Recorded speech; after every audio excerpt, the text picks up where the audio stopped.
অনেকে উঠে পালিয়েও যায়। তবে এখন আর কিছু চাওয়া হবে না। আপনারা আসবেন, জান্নাতি বাগানে বসবেন, কোরআন হাদিসের বয়ান শুনবেন, চলে যাবেন। সেজন্য করে যারা আশেপাশে ঘোরাফেরা করছেন, আপনারা মেহফিলে চলে আসুন। আলহামদুলিল্লাহ আলহামদুলিল্লাহি ওয়া কাফা ওয়া সালামুন আলা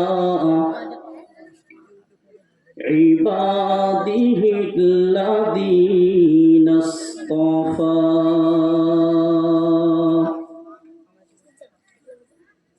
أما بعد فقد قال الله تبارك وتعالى في كلامه المجيد وفي فرقانه الحميد. أعوذ بالله من الشيطان الرجيم. بسم الله الرحمن الرحيم. قد أفلح المؤمنون الذين هم في صلاتهم خاشعون والذين هم عن اللغو معرضون والذين هم للزكاة فاعلون. وقال النبي صلى الله تعالى عليه وسلم: من سلم المسلمون من لسانه ويده.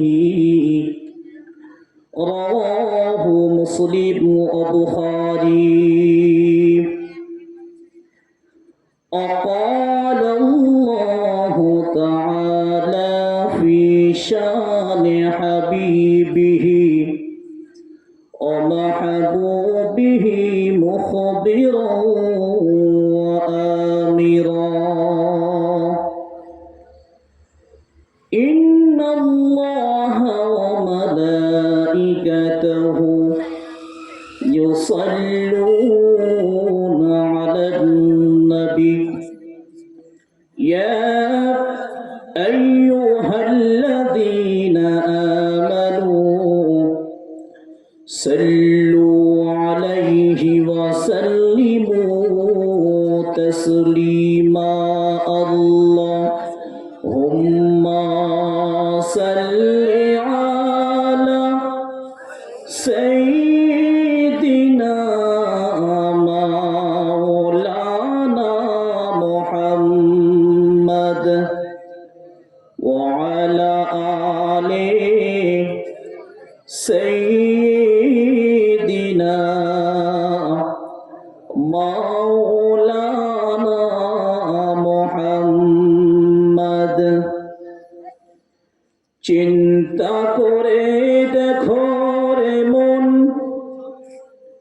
চিন্তা করে দেখো রে মন, রাত্রি নিশি গভীরে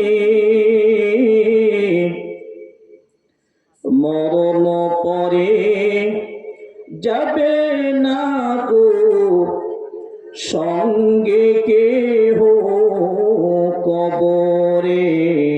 আল্লাহুম্মা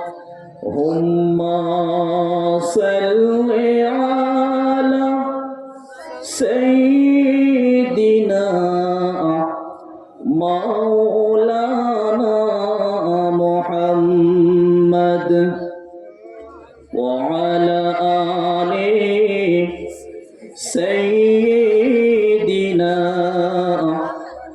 মাওলানা মুহাম্মদ। সকলে বলুন সাল্লাল্লাহু আলাইহি ওয়াসাল্লাম।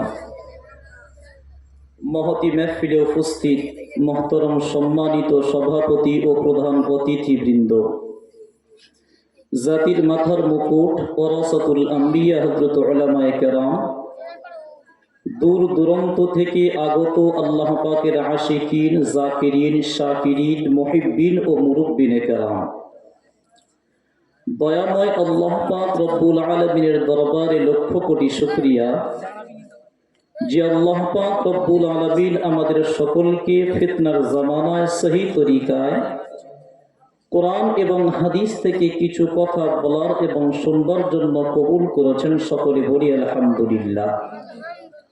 লক্ষ কোটি দরুদ ও সালাম বর্ষিত হোক, সকলে বলি সাল্লাল্লাহু আলাইহি ওয়াসাল্লাম। যাহাদের আক্লান্ত পরিশ্রমের মাধ্যমে আজ এই সুন্দর আয়োজন, এলাকার যুবক, বৃদ্ধ, শ্রমিক, চাকরিজীবী, বিভিন্ন শ্রেণী পেশার মানুষ, যাহারা কথা দিয়ে, অর্থ দিয়ে, শ্রম দিয়ে, বুদ্ধি বিবেক লাগিয়ে সাহায্য সহযোগিতার হাত বাড়িয়েছেন, প্রত্যেককে আল্লাহ পাক রব্বুল আলামিন ইহকালে চির শান্তি ও পরকালে চির মুক্তির ব্যবস্থা করে দিন। সকলে বলুন আমিন। বর্তমান ভারতবর্ষে যে ভয়াবহ পরিস্থিতি, আপনাদের কি মনে হয় ভারতবর্ষের পরিস্থিতি ভালো না খারাপ? আচ্ছা, ভারতবর্ষের পরিস্থিতি ভালো হোক, খারাপ হোক, কালো হোক, মোটা হোক, ফর্সা হোক, আপনাদের পরিস্থিতি কেমন বলেন? আপনাদের পরিস্থিতি কেমন, ভালো না খারাপ? ভালো। জাতি তো পুরো গোল্লায় চলে গেল বলে পরিস্থিতি ভালো। ইমানের যা কিছু ছিল সব তো শেষ, সব তো শেষ হয়ে গিয়েছে টিভির পিছনে আর বিবির পিছনে। এ মুসলিম জাতি খারাপ হয়েছে বলেই পৃথিবীর সমস্ত বাতিল শক্তিরা সুযোগ পেয়েছে। এ জাতি যদি পাওয়া বলা হতো, এ জাতি যদি ইমান বলা হতো, একজন ইমান ওয়ালা রুখে দাঁড়ালে পৃথিবীর সমস্ত বেঈমানেরা কম্পিত হতো। আজকে জাতির এই মূল দুর্দশার কারণ কি জানেন? মেন ম্যাগনেটটা আমাদের ধরার প্রয়োজন ছিল, সেই ম্যাগনেটটা আমরা ছেড়ে দিয়েছি। ম্যাগনেট, সকল বোঝেন ম্যাগনেট, চুম্বক। একটা চুম্বক নেবেন, নিয়ে তার উপরে একটি কাগজ লাগিয়ে দেবেন, দিয়ে অপর প্রান্তে ছোট্ট একটি লোহার টুকরো লাগিয়ে দেবেন। দেওয়ার পর ওই চুম্বককে আপনি যেদিকে নিয়ে যাবেন লোহাও সেদিকে যাবে। চুম্বককে যদি আপনি ডান দিকে নিয়ে যান লোহাও ডান দিকে যাবে, বাম দিকে নিয়ে আসলে লোহাও বাম দিকে যাবে। ওই চুম্বককে যদি আপনি এরকম গোল করে ঘুরিয়ে দেন, লোহাও গোল হয়ে ঘুরবে। আজকে মুসলিম জাতির যেই ম্যাগনেটটা ধরার প্রয়োজন ছিল, যে ম্যাগনেটের সংস্পর্শে আসলে ওই ম্যাগনেট জাতিকে যেদিকে পরিচালিত করত, জাতি সেদিকেই পরিচালিত হতো, সেই ম্যাগনেটটা হলো কোরআনের ম্যাগনেট। সেটা কিসের ম্যাগনেট বললাম বাবজি? এবার বলেন, জাতি ওই কোরআনের ম্যাগনেটকে ধরেছে না ছেড়েছে? ছেড়েছে। ছাড়ার কারণে কোরআন যেদিকে যাচ্ছে, জাতি চার উল্টো দিকে দাঁড়িয়ে আছে। আল্লাহ রাব্বুল আলামিন বলেন, মিনান নাবিয়্যিনা ওয়াস-সিদ্দীকিনা ওয়াশ-শুহাদা'i ওয়াস-সালিহিনা ওয়া হাসুনা উলাইকা রাফীকা। আল্লাহ রাব্বুল আলামিন বলেন, হে পৃথিবীর মানুষ, তোমরা শোনো, এই কোরআন ওয়ালাদের সঙ্গ যদি তোমরা হতে পারতে, এই আল্লাহ ওয়ালাদের সঙ্গ যদি তোমরা হতে পারতে রে মুসলমান, তাহলে তোমাদের পুরো জিন্দগিটা কোরআনের ম্যাগনেটের সাথে ঘোরাতে পারতে। কোরআন ডান দিকে গেলে তোমরা ডান দিকে যেতে, কোরআন বাম দিকে গেলে তোমরা বাম দিকে যেতে। কোরআন যদি তোমাকে গোল করে ঘুরিয়ে দিতে, তাহলে তুমি কোরআনের ম্যাগনেটের সাথে গোল হয়ে ঘুরতে। কোরআন তোমাকে যেদিকে পরিচালিত করত, সেদিকে যদি পরিচালিত হতে, আজ এই মুসলিম জাতির এই দুর্দশা হতো না। মুসলমান ভাইরা আমার, বড় দুঃখ আফসোসের সাথে বলতে হয়, আজ এই মুসলিম জাতি কোরআন ম্যাগনেটটাকে ছেড়ে দিয়েছে। সেজন্য করে জাতি যেদিকে ইচ্ছা সেদিকে পরিচালিত হয়। কোরআন বলছে জাতি তুমি এদিকে এসো, আর জাতি বলছে না বন্ধু ওদিকে যাওয়ার কোনো প্রয়োজন নেই, আমি যাব এই দিকে। মুসলমান ভাইরা আমার, কোরআন এমন একটা ম্যাগনেট, এমন একটা ম্যাগনেট, যদি এই কোরআনের সঙ্গ যদি হতে পারতেন মুসলমান, এই কোরআনের মহব্বত যদি তোমার অন্তরে থাকতো, এই কোরআন তোমাকে যতক্ষণ পর্যন্ত জান্নাতে পৌঁছে দেবে না ততক্ষণ কোরআন তোমার সঙ্গ ছাড়বে না। ভাইরা আমার, জার্মান দেশের একজন বিশ্ববিখ্যাত ডক্টর ছিলেন, নাম হলো তার মিস্টার কুক। জার্মান দেশের ছেলেমেয়েরা একজন মিস্টার কুককে বলছেন, হে স্যার, রিলিজ ইসলাম সম্পর্কে, দি হলি কোরআন সম্পর্কে, প্রফেট মোহাম্মদ সম্পর্কে আপনি আমাদের কিছু মতামত পেশ করুন। তখন মিস্টার কুক বলছেন, হে জার্মানের ছেলেমেয়েরা, আমি তোমাদেরকে চ্যালেঞ্জ দিয়ে বলে যাচ্ছি, তোমরা ভবিষ্যৎ জিন্দেগি যদি উন্নতির চরম শিখরে যদি পৌঁছে যেতে চাও, তাহলে আমি তোমাদেরকে বলে গেলাম, মোহাম্মদ বলে একজন নবী এসেছিলেন, আর ওই নবীর উপরে এসেছিল কোরআন। আমি মিস্টার কুক তোমাদেরকে চ্যালেঞ্জ করে বলে যাচ্ছি, ওই মোহাম্মদ নবীর উপরে যে কোরআন এসেছিল, ওই কোরআনকে তোমরা একটু গবেষণা করবে, আর ওই নবীর হাদিসকে তোমরা নড়াচড়া করবে। আমি মিস্টার কুক তোমাদেরকে বলে গেলাম, তোমরা ভবিষ্যৎ জিন্দেগিটা উন্নতির চরম শিখরে পৌঁছে যাবে। জোরে বলুন না সুবহানাল্লাহ। এবার ওই জার্মানের ছেলেমেয়েরা বলছে, স্যার আপনি গবেষণা করেছেন, আপনি কিছু পেয়েছেন নাকি? তখন ওই মিস্টার কুক বলছে, ইয়েস, হ্যাঁ আমি অবশ্যই কিছু পেয়েছি বলেই তো তোমাদেরকে বলছি। তখন আপনারা এমন করে জার্মানের ছেলেমেয়েরা বলছে, স্যার আপনি কি পেয়েছেন একটু বলেন। তখন মিস্টার কুক বলছে, আমি একদিন রাস্তা দিয়ে যাচ্ছিলাম, যেতে যেতে মুহাম্মাদের একটি বাণী আমার কানে এলো। মুহাম্মদ একটি হাদিসের মধ্যে বলেছিলেন, যদি কোনো পাত্রের মধ্যে যদি কুকুর মুখ দিয়ে দেয়, কোনো পাত্রের উপরে যদি কুকুরের লালা পড়ে যায়, তাহলে ওই পাত্রকে 7 বার পানি দিয়ে ধৌত করবে এবং 7ম বারে মাটি দিয়ে ভালো করে মেজে ওই বর্তন পরিষ্কার করবে। এটা হলো হাদিস। বিশ্বনবী বলেছেন, কুকুর যদি কোনো পাত্রে মুখ দিয়ে দেয়, ওই পাত্রকে 7 বার পানি দিয়ে ধুইবে, আর 7ম বারে মাটি দিয়ে ভালো করে মেজে পরিষ্কার করতে হবে। মিস্টার কুক বলছেন, প্রফেট মুহাম্মাদের এই বাণী যখন আমার কানে এলো, আমি মিস্টার কুক যখন মনে মনে করলাম, মুহাম্মদ তো কোনো স্কুলের ছাত্র ছিল না, কোনো স্কুল কলেজে পড়াশোনা করেনি, কোনো মাদ্রাসায় পড়াশোনা করেনি, তাহলে এত বড় কথা মুহাম্মদ কি করে বলতে পারে? আমি গবেষণা শুরু করলাম। আমি মনে মনে করলাম, এই গবেষণা করে মুহাম্মাদের ভুল বের করতে হবে। মুহাম্মাদের ভুল বের করার জন্য আমি গবেষণা শুরু করে দিলাম। গবেষণা করতে গিয়ে আমি দেখলাম, একটা পাত্র নিলাম, ওই পাত্রের উপরে আমি কুকুরের একটি লালা আমি রেখে দিলাম। রেখে দেওয়ার পর ওই পাত্রকে আমি একবার পানি দিয়ে ভালো করে ধৌত করলাম। করার পর ওই পাত্রকে আমি ল্যাবরেটরিতে দিয়ে দেখলাম যে এখনো পাত্র থেকে কুকুরের জীবাণু এখনো দূর হয়নি। আমি দ্বিতীয়বার ধৌত করলাম, করে আবার ওই পাত্রকে আমি ল্যাবরেটরিতে দিলাম, দেখলাম এখনো পাত্র থেকে কুকুরের জীবাণু দূর হয়নি। আমি তৃতীয়বার, চতুর্থবার, পঞ্চমবার, 6 বারও আমি ধৌত করলাম। প্রত্যেকবারে ধৌত করার পর আমি ওই পাত্রকে ল্যাবরেটরিতে দিয়ে দেখছি এখনো মাছের মতো কিছু কিলবিল করছে জীবাণু, এখনো পর্যন্ত জীবাণু যায়নি। আমি 7ম বারে কি করলাম, আমি মাটি দিয়ে ওই বর্তনকে, ওই পাত্রকে মাটি দিয়ে ভালো করে মেজে আমি ধুয়ে পরিষ্কার করে ওই পাত্রকে আমি ল্যাবরেটরিতে দিলাম। দেওয়ার পর আমি দেখলাম ওই পাত্র থেকে কুকুরের জীবাণুগুলো জন্মের মতো বিদায় নিয়েছে। জোরে বলুন সুবহানাল্লাহ। মিস্টার কুক বলছে, আমি তখন ওই ল্যাবরেটরিতে তখন দাঁড়িয়ে বললাম, ও মাই গড স্যার, প্রফেট মুহাম্মদ সাল্লাল্লাহু আলাইহি ওয়াসাল্লাম ওয়াজ স্পিরিচুয়াল ম্যান। পৃথিবীর জমিনে কোনো প্রথম বৈজ্ঞানিক যদি থাকতে হয়, উনি আর অন্য কেউ নয়, উনি হলে জনাবে মুহাম্মদুর রাসূলুল্লাহ। সকলে বলুন সাল্লাল্লাহু আলাইহি ওয়াসাল্লাম। শুধু তাই নয়, জার্মানের ছেলেরা আবার বলল, স্যার আপনি আরো কিছু পেয়েছেন নাকি গবেষণা করে? তখন মিস্টার কুক বলছে, আমি আরো অনেক কিছু পেয়েছি গবেষণা করে, আপনি আর একটা তথ্য আমাদের কাছে পেশ করেন। ওই মিস্টার কুক তখন বলছে, ইংরেজিতে বলা হয় ফেভার, বাংলায় বলা হয় জ্বর, আর আরবি থেকে বলা হয় হুমিয়া।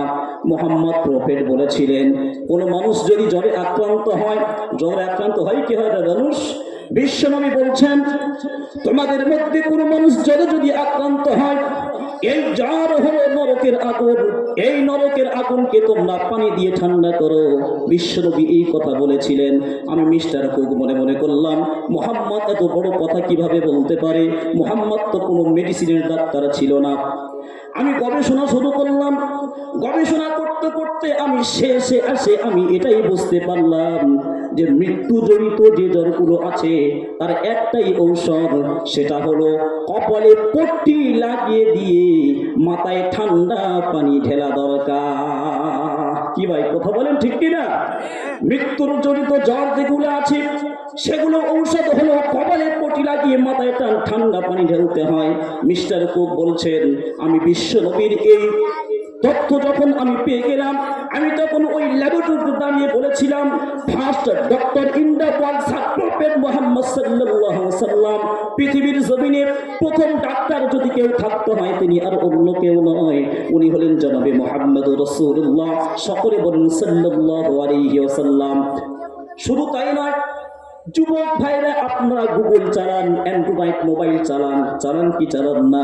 আপনারা গুগলে যাবেন, গিয়ে ওখানে দেখবেন best man in the world, প্রশ্নবাচকের চিহ্ন দিয়ে দেবেন। আপনি গুগলকে জিজ্ঞেস করলেন যে এই পৃথিবীর জমিনে সব থেকে উত্তম মানুষ কোনটি, আপনি সার্চ করে দেখবেন, গুগল আপনাকে জানিয়ে দেবে মুহাম্মদুর রাসূলুল্লাহ। সকলে বলুন সাল্লাল্লাহু আলাইহি ওয়াসাল্লাম। ওই বিশ্বনবী বলেছেন, তারাক্তু ফীকুম আমরাইন লান তাদিল্লু মা তামাসসাকতুম বিহিমা কিতাবাল্লাহি ওয়া সুন্নাত রাসূলি।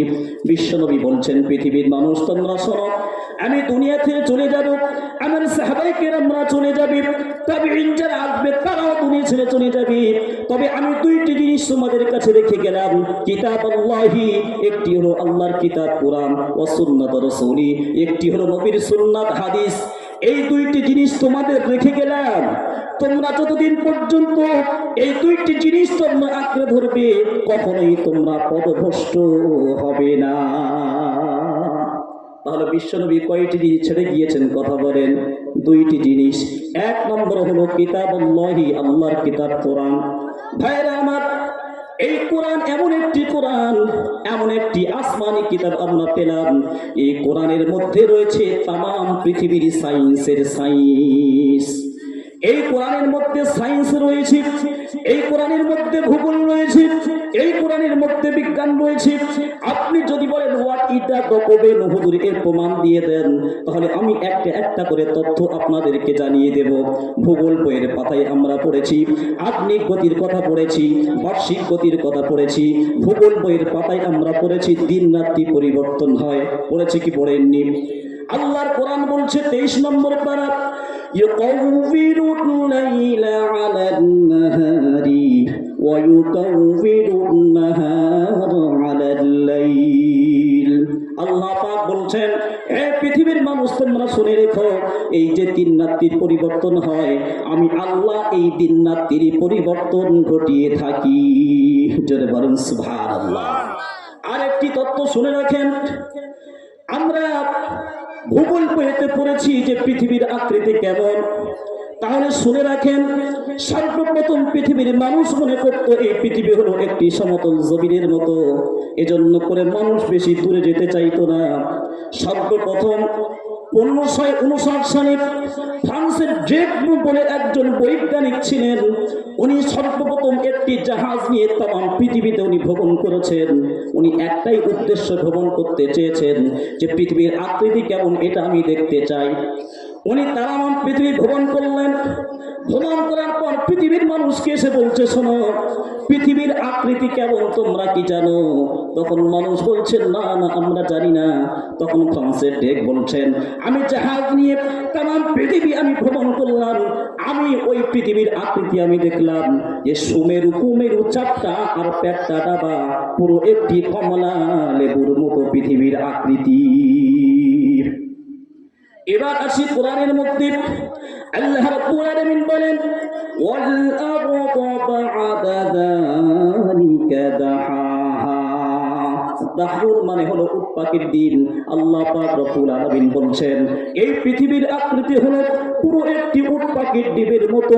ওই ফ্রান্সের ডেক বলছেন ১৫০০ বছর পূর্বে আল্লাহ পাক রব্বুল আলামিন এই কোরআনে কারীমের মধ্যে জানিয়ে দিয়েছেন পৃথিবীর আকৃতি কেমন হয়। শুধু তাই নয়, আমরা ভূগোল বইয়ের পাতায় পড়েছি বায়ুমণ্ডলের স্তর আছে, স্ট্র্যাটোস্ফিয়ার, আয়োনোস্ফিয়ার, এইরকম স্তর আছে, আপনারাও পড়েছেন। এ সম্পর্কে আল্লাহর কোরআন কি বলছে? আল্লাহর কোরআন বলছে ২২ নম্বর পারা, ইন্নাল্লাহা ইউমসিকুস সামাওয়াতি ওয়াল আরদি আন তাজুলা ওয়া লা ইন যালাতা ইন আমসাকাহুমা মিন আহাদিন মিন বা'দিহি। এই আয়াতের ব্যাখ্যায় মুফাসসিরুল কিরাম লিখছেন এই আসমান আর জমিনের মাঝে একটি স্তর আছে, ওই স্তরের উপরে যারা থাকবে তারা আসমানে ভেসে বেড়াবে, আর ওই স্তরের নিচে যারা থাকবে তাদেরকে পৃথিবীর আকর্ষণ করে নেবে। এই আয়াত নিয়ে সর্বপ্রথম গবেষণা শুরু করলেন কোন মোল্লা মৌলভী ঘরের ছেলে নয়, একজন খ্রিস্টান বাড়ির ছেলে। সর্বপ্রথম 1565 খ্রিস্টাব্দে 1565 খ্রিস্টাব্দে একটি আপেল গাছের তার চেয়ার নিয়ে গালে হাত দিয়ে বসে বসে চিন্তা করছেন যে এই মানুষটি, ওই লোকটির নাম হলো sir Isaac Newton. Sir Isaac Newton সর্বপ্রথম চিন্তা করতে করতে উনি মধ্য আকর্ষণ শক্তি আবিষ্কার করে ফেলেছে। শুধু তাই নয়, আর একটি তথ্য দেব, আমরা ভূগোল বইতে পড়েছি যে চাঁদের নিজস্ব কোনো আলো নেই, চাঁদ সূর্যের আলোয় আলোকিত হয়। কি ভাই পড়েছি কি পড়েনি? আমরা অবশ্যই পড়েছি। আমার ভূগোল বইতে আমরা পড়েছি চাঁদের কোনো নিজস্ব আলো নেই, চাঁদ সূর্যের আলোয় আলোকিত হয়। এবার আসুন কোরআন কি বলছে। আল্লাহর কোরআন বলছে তাবারাকাল্লাযী জাআলা ফিস সামাই বুরুজান ওয়া জাআলা ফিহা সিরাজান ওয়া কমারান মুনীরা। আল্লাহ পাক বলছেন হে পৃথিবীর মানুষ তোমরা শোনো, আমি কত বরকতপূর্ণ ময়, আমি কত বরকতপূর্ণ রব তোমরা কি জানো? আমি তোমাদের সুবিধার জন্য সূর্যকে আমি প্রদীপ বানিয়েছি আর চন্দ্রকে আমি মনির বানিয়েছি। মনির শব্দের অর্থ হলো ধার করা আলো। আল্লাহ পাক রব্বুল আলামিন ১৩০০০ বছর আগে জানিয়ে দিয়েছেন যে চাঁদের নিজস্ব কোনো আলো নেই, চাঁদ এমন করে সূর্য থেকে ধার করে আলো নিয়ে থাকে। শুধু তাই নয়, ছোট্টবেলায় ধারাপাত বইয়ে আমরা একটি তত্ত্ব পেয়েছি। বৈজ্ঞানিকরা ধারাপাত বই লিখে দিয়েছিলেন, ১ চন্দ্র, ২ পক্ষ, ৩ নিত্র, ৪ বেদ, ৫ পঞ্চবান, এইরকম করে ৯ নম্বর দাগে আমরা পড়েছি ৯ নমগ্র। কি ভাই পড়েছেন কি পড়েননি? আমরা পড়েছি ৯ নমগ্র। এর অর্থ হলো আসমানে ভাসমান গ্রহ নক্ষত্র সংখ্যা হলো ৯টি। বিজ্ঞান প্রথম বলেছিলেন আসমানে ভাসমান গ্রহ সংখ্যা হলো ৯টি, কিন্তু আধুনিক ভূগোল যারা পড়েছে তারা বলছে আসমানে ভাসমান গ্রহ ৯টি নয়, 2টো গ্রহ নতুন করে আবিষ্কার হয়েছে, একটি হলো নেপচুন আর একটি হলো প্লুটো। আসমানে ভাসমান গ্রহ সংখ্যা হলো 11টি। আধুনিক ভূগোল যারা পড়ছে তারা বলছে আসমানে ভাসমান গ্রহের সংখ্যা হলো 11টি। এ সম্পর্কে আসুন কোরআন কি তথ্য দেয়। আল্লাহর কোরআন বলছে ইয ক্বালা ইউসুফু লিআবিহি ইয়া আবাতি ইন্নী রাআইতু আহাদা আশারা কাওকাবান ওয়াশ-শামসা ওয়াল কামারা রাআইতুহুম লি সাজিদিন। ইউসুফ পরে একজন নবী এসেছিলেন। ইউসুফ নবীর বাবার নাম হলো ইয়াকুব নবী। ইয়াকুব নবীর বাবার নাম হলো ইসহাক নবী, আর ইসহাক নবীর বাবার নাম হলো ইব্রাহিম খলিলুল্লাহ আলাইহিস সালাম। ইউসুফ নবী রাতে স্বপ্ন দেখি, সকালে তার বাবা ইউসুফ নবী ইয়াকুব নবী আলাইহিস সালামকে বলছে, ইয়া বুনাইয়া, হে আমার আব্বাজান, আমি রাত্রে একটি স্বপ্ন দেখেছি, হে আমার সন্তান তুমি কি স্বপ্ন দেখলে বলো। তখন ইউসুফ নবী আলাইহিস সালাম বলছেন, হে আমার আব্বাজান, আমি রাত্রে স্বপ্ন দেখলাম যে 11টি গ্রহ আর নক্ষত্র আমার পায়ের নিচে এসে সেজদায় পড়ে আছে। তাহলে কথা বলেন, ইউসুফ নবী আলাইহিস সালাম কটি গ্রহ নক্ষত্রের কথা বলেছেন? 11টি গ্রহ নক্ষত্রের কথা বলেছেন। 1000 বছর আগে আল্লাহ রাব্বুল আলামিন জানিয়েছেন যে আসমানে ভাসমান গ্রহ নক্ষত্রের সংখ্যা হলো 11টি, আর এগুলো এখন বর্তমান বিজ্ঞান এখন প্রকাশ করে দিচ্ছে। হে মুসলমান যুবক, তোমরা কোরআনকে তোমরা গবেষণা করলে না, কোরআনকে তোমরা রিসার্চ করলে না, তুমি ভূগোল বইয়ে তথ্যগুলো পেয়েছো, এজন্য করে তুমি ভূগোলকে বেশি মর্যাদা দিয়েছ। আপনার তো কোরআন শুনতে এসেছেন, এখন কোনটা বিশ্বাস করে চলেছেন আমাকে বলুন।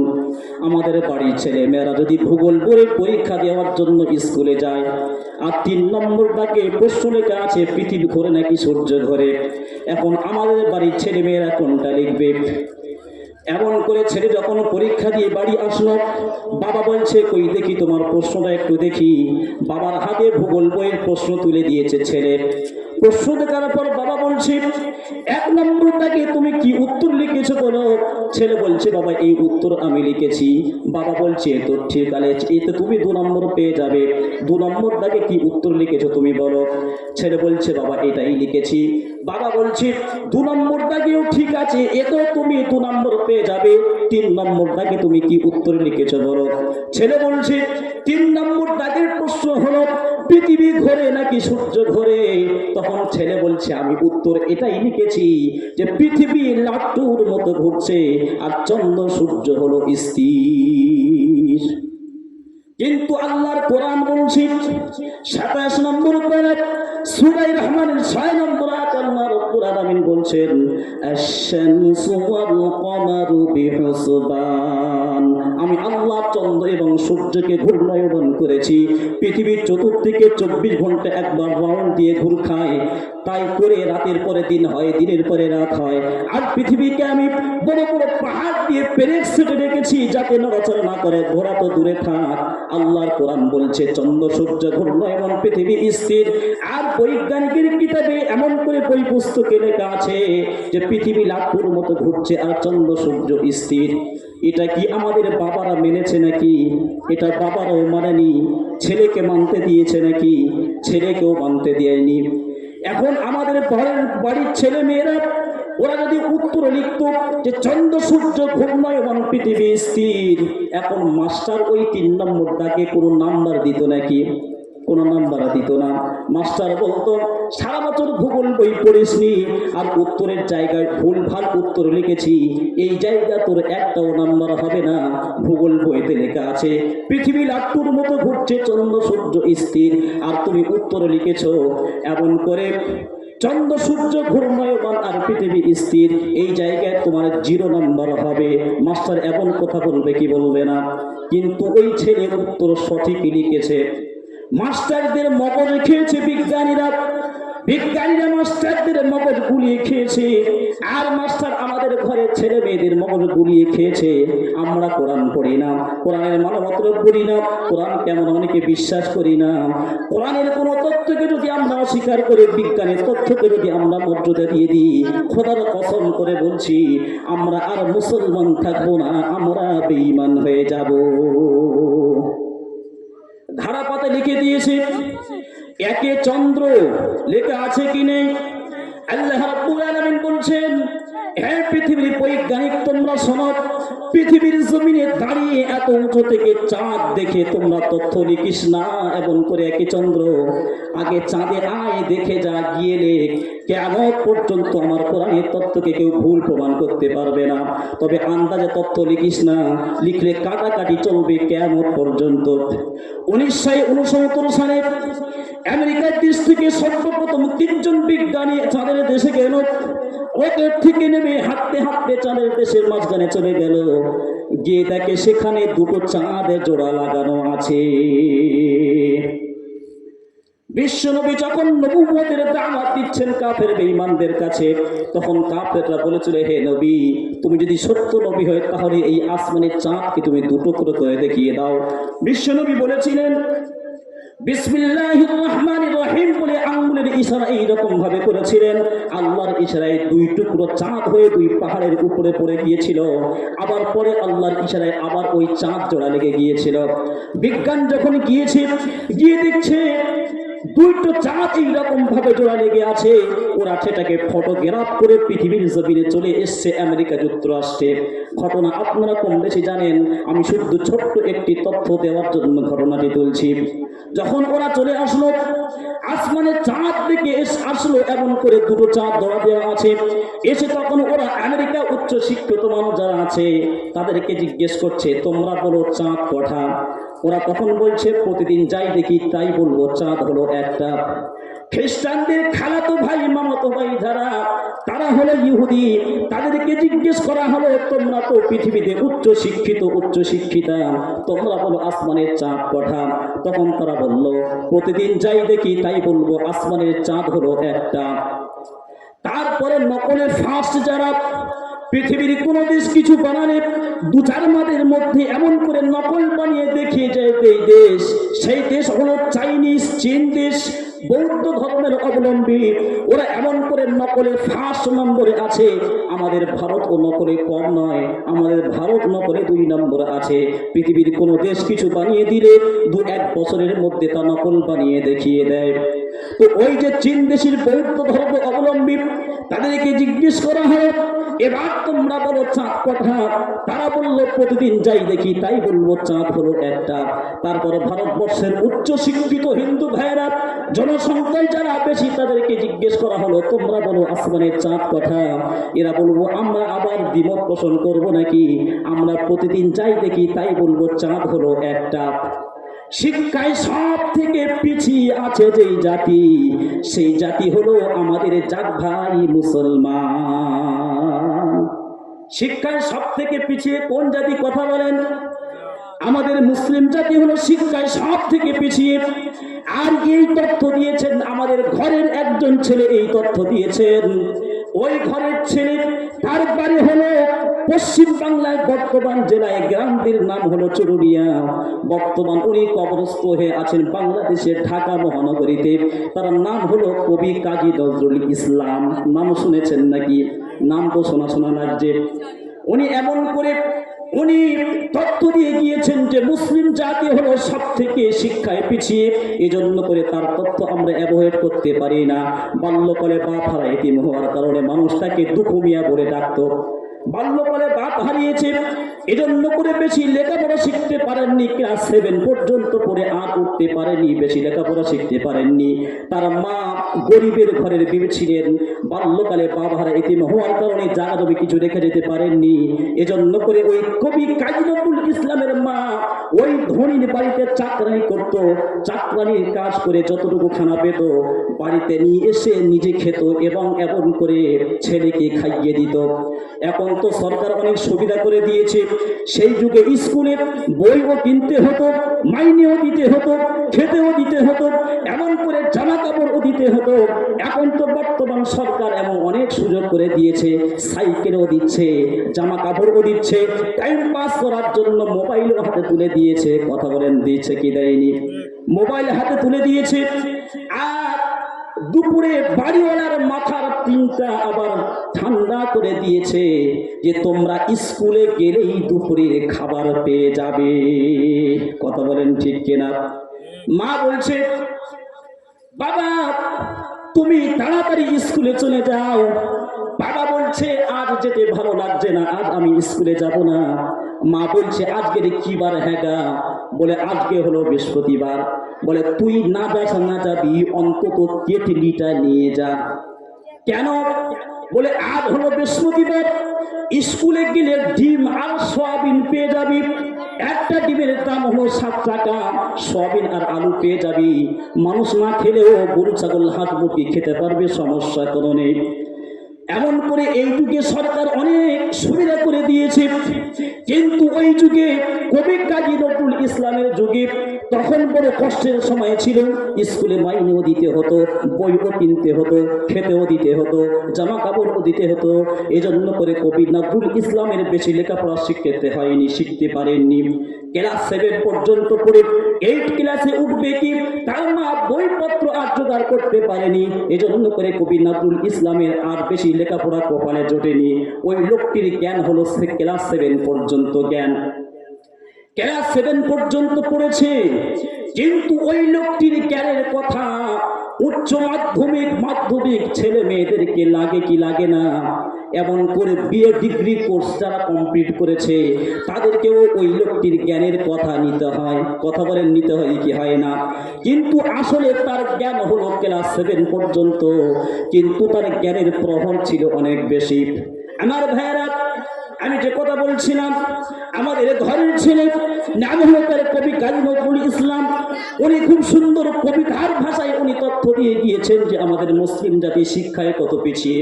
উনি বলছেন, মানি না মোরা কোরআন হাদিস, চলি না শরিয়াত মতো, আর সংখ্যায় মোরা বেড়ে চলেছি গরু ছাগলের মতো। বিশ্ব যখন এগিয়ে চলেছে আমরা তখন পিছে, আর বিবি তালাকের ফতোয়া খুঁজি কোরআন হাদিসে চষে। অধিকাংশ মুসলমান কাদামাকার কাজ পছন্দ করে, অধিকাংশ মুসলমান চাষ আবাদের কাজ বেশি পছন্দ করে। আর চাষ আবাদ করতে করতে মাঝে মাঝে বেলা 12:30টার সময় বাড়ি এসে বাড়ির মেয়েদেরকে বলে, 1 গ্লাস পানি দাও, রোদে পুড়ে কলিজা ঠান্ডা হয়ে গিয়েছে, কলিজা শুকিয়ে গিয়েছে। বাড়ির মেয়েরা তখন বলে, রান্নার কাজে ব্যস্ত আছি, তুমি ঢেলে খাও। ওই সময় এর বিষ মাথায় উঠে যায়, গিয়ে এমন করে 36,000 ভোল্টেজে তখন ঝেড়ে দেয়। 1 2 3 1 2 3 বলে ঝেড়ে দেয়। ও তখন বলে, পানি যদি আমার নিজের ঢেলে খেতে হয় তাহলে তুই এখানে কি করবি? তুই গো টু বাপের বাড়ি। কথা বলেন ঠিক কিনা? আজকে মুসলিম সমাজে তালাকের প্রহর রয়েছে, এরা সহ্য করে না, এরা ধৈর্য ধরে না। এজন্য করে বর্তমান সরকার এখন এই তালাকের উপর বিভেদ লাগিয়ে দিয়েছে। ওরা বলছে যখন তখন তালাক দেওয়া যাবে না, তালাক উঠিয়ে দিতে হবে, মুসলিম পার্সোনাল ল উৎখাত করতে হবে। এজন্য করে এই তালাক নিয়ে বর্তমান ঝামেলা চলছে ওই মুসলিম ভার্সেস বিজেপি সরকারের সঙ্গে। আল্লাহ রাব্বুল আলামিন এই ভারতবর্ষের জমিনে মুসলমানদের ধর্মীয় বিধানকে কিয়ামত পর্যন্ত বাস্তব জীবনে রূপদান করার তৌফিক দান করুন। সকলে বলুন আমিন। এটা হলো আল্লাহ পাকের বিধান। আল্লাহ পাকের বিধান ভালো না খারাপ? কথা বলেন। আল্লাহ রাব্বুল আলামিন বলছেন, তোমাদের মাথার জ্ঞান হলো সীমিত জ্ঞান। وما أوتيتم من العلم إلا قليلا। আল্লাহ রাব্বুল আলামিন বলছেন, পৃথিবীর মানুষ তোমরা শোনো, তোমাদের মাথার জ্ঞান হলো সীমিত জ্ঞান। আমি আল্লাহ অসীম জ্ঞান রাশির মালিক। আমার এই জ্ঞানের সঙ্গে তোমরা পাল্লা দিতে যেও না, আমার এই আইনকে তোমরা উৎখাত করতে যেও না, তাহলে তোমাদের এমন করে লট ছাড়া আর লাভ হবে না। আমার এই আইনকে তোমরা উৎখাত করতে যেও না। আল্লাহ পাক বলছেন, আমি হলাম অসীম জ্ঞান রাশির মালিক, আমার এই আইনকে তোমরা উৎখাত করতে যেও না। আমি এই তোমাদের জন্য গাইড বুক দিয়েছি, তোমাদের ভালোর জন্য আমি রীতিনীতি লিখে দিয়েছি।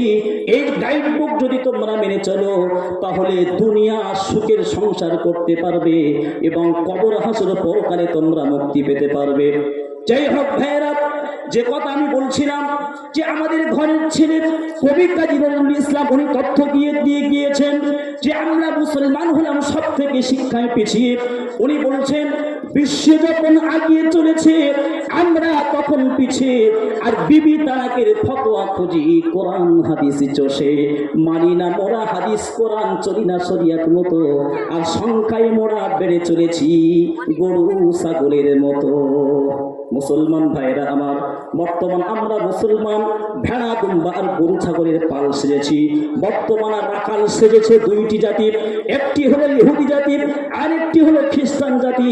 তারা বর্তমান রাখাল সেজেছে, রাখাল সেজে হাতে পাথর নিয়ে আমাদের মুসলমানদেরকে শুধু পেটাচ্ছে, আর আমরা মুসলমান শুধু তাদের পিটানি খাচ্ছি। কথা বলেন ঠিক কিনা?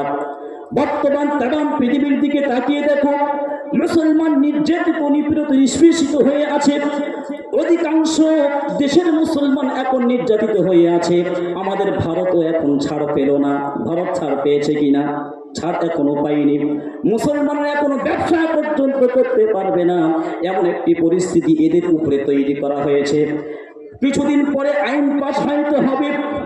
উত্তরপ্রদেশে গরু কাটার আইন যেমন বন্ধ হয়েছে, এই ভারতবর্ষে হয়তো এমন আইন পাস হয়ে যেতে পারে যে মাথায় টুপি রেখে রাস্তাঘাটে চলাফেরা করা যাবে না, মুখে দাড়ি রেখে রাস্তাঘাটে চলাফেরা করা যাবে না, এমন আইন হয়তো পাস হয়ে যেতে পারে।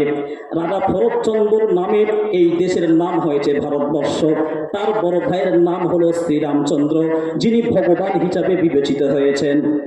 এজন্য করে তারা অনেক সময় বলে, আমাদের দেশে চলতে গেলে, আমাদের এই রাস্তাঘাটে চলতে গেলে আমাদের ভগবান শ্রীরামের সঙ্গে এমন করে শ্রীরামচন্দ্রের নামে জয়ের ধ্বনি দিতে হবে। অনেক মানুষ মুসলমানদের উপরে এইরকম অত্যাচার চালিয়ে যাচ্ছে। সবাই নয়, একদল হিংস্র প্রকৃতির মানুষ এবং স্লোগান দিচ্ছে যে আমাদের দেশে থাকতে গেলে, আমাদের রাস্তাঘাটে চলতে গেলে আমাদের ওই শ্রীরামচন্দ্রের নামে জয়ের ধ্বনি দিতে হবে। আচ্ছা, আপনারা ভাবনা চিন্তা করে বলুন, আমরা হলাম মুসলমান, আমরা জয়ের ধ্বনি আল্লাহর নামে দেব নাকি ওই ভগবানের নামে দেব? কথা বলেন। শ্রীরামচন্দ্রের কোনো বাবা আছে না নেই? বাবা আছে, নাম হলো তার দশরথ। আমাদের আল্লাহর কোনো বাবা আছে নাকি? আল্লাহর কোনো বাবা নেই। শ্রীরামচন্দ্রের মা আছে না নেই? শ্রীরামচন্দ্রের মা আছে, নাম হলো তার কৌশল্যা দেবী। আমাদের আল্লাহর কোনো মা আছে না নেই? আল্লাহর কোনো মা নেই। শ্রীরামচন্দ্রের বিবি আছে না নেই? শ্রীরামচন্দ্রের বিবি আছে, নাম হলো তার সীতা দেবী। আমাদের আল্লাহর কোনো বিবি আছে না নেই? আল্লাহর কোনো বিবি নেই। শ্রীরামচন্দ্রের এমন করে ছেলে আছে, নাম হলো তার লব আর কুশ। আমাদের আল্লাহর কোনো ছেলে আছে কিনা? আমাদের আল্লাহর কোনো ছেলে নেই। তাহলে শ্রীরামচন্দ্র বাপ আছে, মা আছে, বিবি আছে, বাচ্চা, সব কিছু আছে। আমাদের আল্লাহ পাকের এই সব কিছু আছে কি নেই? আমাদের আল্লাহ পাকের সব নেই। এজন্য করে আল্লাহ পাক বলছেন, কুল হুয়াল্লাহু আহাদুন আল্লাহুস সামাদ লাম ইয়ালিদ ওয়া লাম ইউলাদ ওয়া লাম ইয়াকুল লাহু কুফুয়ান আহাদ। আল্লাহ পাক বলছেন, নবী তুমি বলে দাও, আল্লাহ হলেন এক, তিনি একক, তিনি কারোর মুখাপেক্ষী নয়। লাম ইয়ালিদ, তিনি কাউকে জন্ম দেননি, তার কোনো ছেলে সন্তান নেই। ওয়ালাম ইউলাদ, তাকে কেউ জন্ম দেয়নি, তার কোনো পিতামাতা নেই। ওয়ালাম ইয়াকুল লাহু কুফুয়ান আহাদ, আল্লাহর মতো সম, এইরকম সমতুল্য, আল্লাহর মতো ক্ষমতায় সমপরিমাণ পৃথিবীর আর কেউ নেই। একবার সকলে বলুন আল্লাহু আকবার। ভাইরা আমার, মুসলমানদেরকে এখন চতুর্দিক থেকে কোন ঠাসা করে দেওয়া হচ্ছে। কিছুদিন পর হয়তো মুসলমানদেরকে পাশ ফেরার মতো জায়গা থাকবে না। সেজন্য করে আমাদের এখন সকলকে পাক্কা মুমিন হতে হবে। হবে কি হবে না? আল্লাহ পাক বলছেন, নাসরুম মিনাল্লাহি ওয়া ফাতহুন করিব ওয়া বাশশিরিল মুমিনিন। আল্লাহ পাক বলছেন, আমার উপকার, আমার ফাতাহ, আমার এমন করে উপকার তোমাদের অতি নিকটবর্তী আছে, কিন্তু শর্ত হলো একটাই, তোমাদেরকে মুমিন হতে হবে। কি হতে হবে?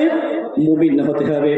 18 নম্বর পরে আল্লাহ পাক বলছেন, কদ আফলাহাল মুমিনুনা আল্লাযীনা হুম ফি সালাতিহিম খাশিউন।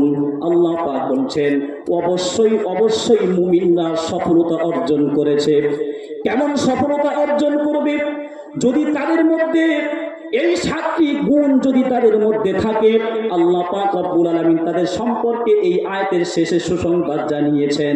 আল্লাহ পাক বলছেন, উলাইকা হুমুর ওয়ারিসুন, আমি আল্লাহ তাদেরকে উত্তরাধিকার বানিয়ে দেব। কিসের উত্তরাধিকার বানিয়ে? আল্লাহ পাক বলছেন, আল্লাযীনা ইয়ারিসুনাল ফিরদাউসা হুম ফিহা খালিদুন, আমি আল্লাহ তাদেরকে জান্নাতুল ফিরদাউসের উত্তরাধিকার বানিয়ে দেব। জোরে বলেন সুবহানাল্লাহ।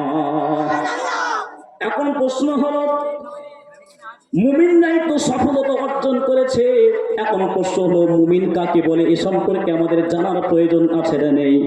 সর্বপ্রথম আমরা জানবো মুমিন কাকে বলে।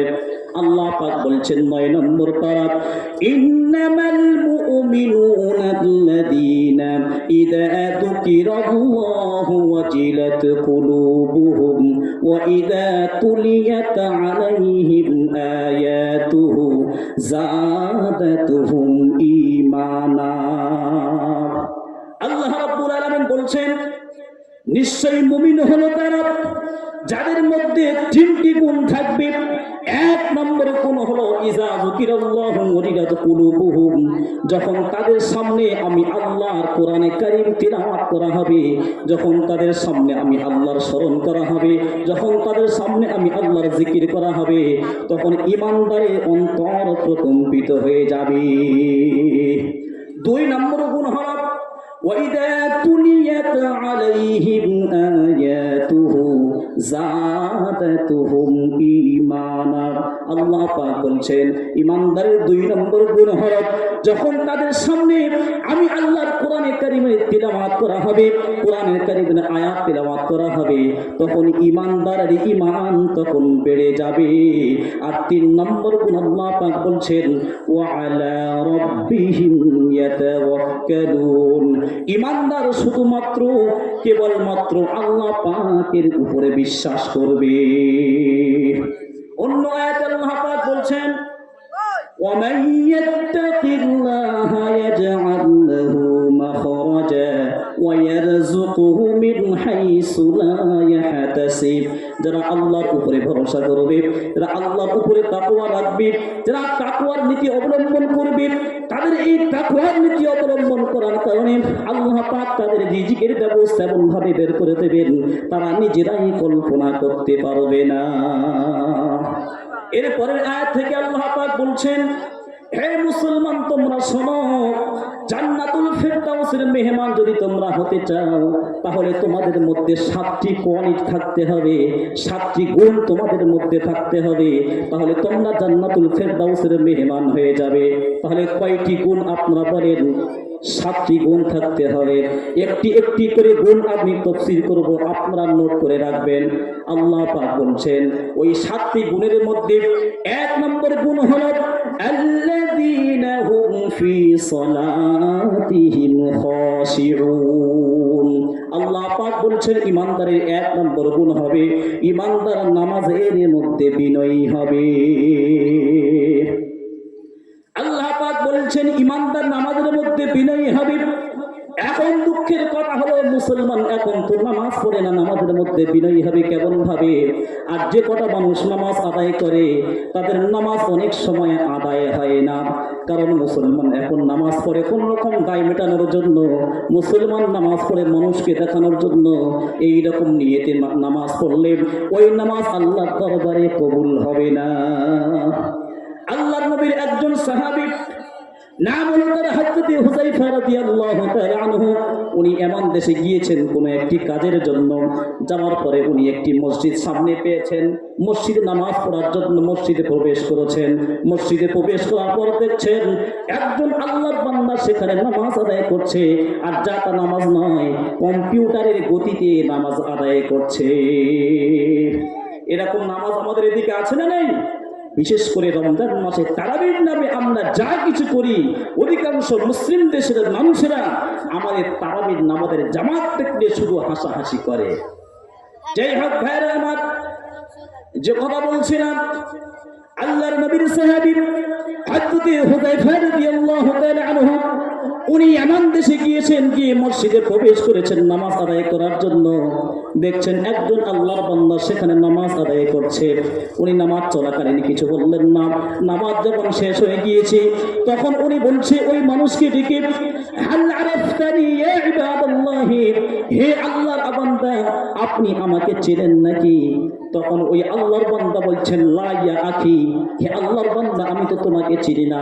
তখন হযরত হুযায়ফা বলছেন, আমি এসেছি মদিনা থেকে, আমার বাড়ি হলো মদিনা, আমি হলাম আল্লাহর রাসূলের একজন সাহাবী, আমার নাম হলো হযরত হুযায়ফা, আমি মদিনা থেকে এসেছি।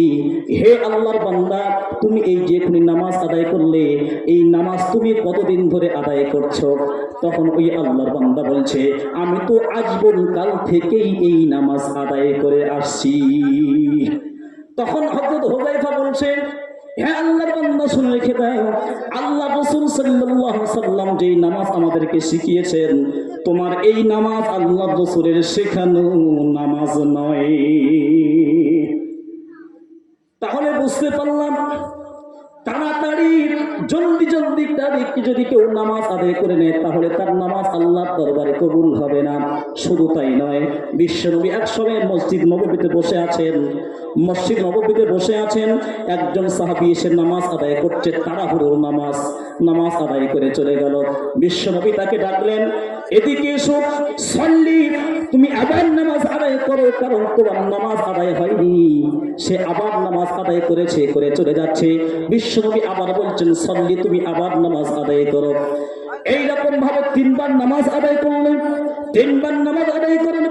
ওই সাহাবী বললেন, ইয়া রাসূলুল্লাহ, আখিরি আপনি কেন আমাকে বারবার নামাজ পড়ার কথা বলছেন? আমার নামাজ কেন হলো না? আপনি কোথায় ভুল হয়েছে ওই ভুলটা আপনি দেখিয়ে দেন। তখন বিশ্বনবী বলছেন, রুকু থেকে যখন তুমি উঠবে, তোমার মেরুদণ্ড পুরোপুরি যদি সোজা যদি না হয়ে যায় তাহলে তোমার ওই নামাজ কবুল হবে না। অনেকে নামাজ পড়ে আশ্চর্য হয়ে যেতে হয়, সামি আল্লাহু লিমান হামিদা বলে সোজা হয়, সাথে সাথে আল্লাহু আকবার বলে আবার সিজদার মধ্যে চলে যায়। তাদিলে আরকান যদি কোনো মানুষ ইচ্ছাকৃতভাবে ছেড়ে দেয় তাহলে তার নামাজ আল্লাহর দরবারে কবুল হবে না। ওই যে রুকু থেকে সামি আল্লাহু লিমান হামিদা বলে উঠবেন, ওখানে একটি খুব সুন্দর দোয়া আছে। বিশ্বনবী নামাজ পড়াচ্ছেন, বিশ্বনবীর পেছনে সাহাবায়ে কেরামরা ইক্তিদা করে নামাজ আদায় করছে। বিশ্বনবী সামি আল্লাহু লিমান হামিদা বলে যখন মেরুদণ্ড সোজা করেছেন, পিছনে জামাতে একজন সাহাবী বলছেন, রব্বানা ওয়া লাকাল হামদ হামদান কাসীরান তাইয়িবান মুবারাকান ফীহি। এই দোয়া ওই সাহাবী পড়েছেন। বিশ্বনবী নামাজ শেষ করার পর বলছেন, মারিদ মুতাকাল্লিম, তোমাদের মধ্যে কে এই দোয়া পড়েছে বলো। তখন ওই সাহাবী বলছেন, লাব্বাইক ইয়া রাসূলুল্লাহ, আমি সাহাবী এই দোয়া পড়লাম। বিশ্বনবী তখন বলছেন, আমি দেখতে পেলাম 30 জনের থেকে অধিক ফেরেশতা তোমার ব্যাপারে নেকি লেখার জন্য তারা নিজেদের মধ্যে প্রতিযোগিতা করছে।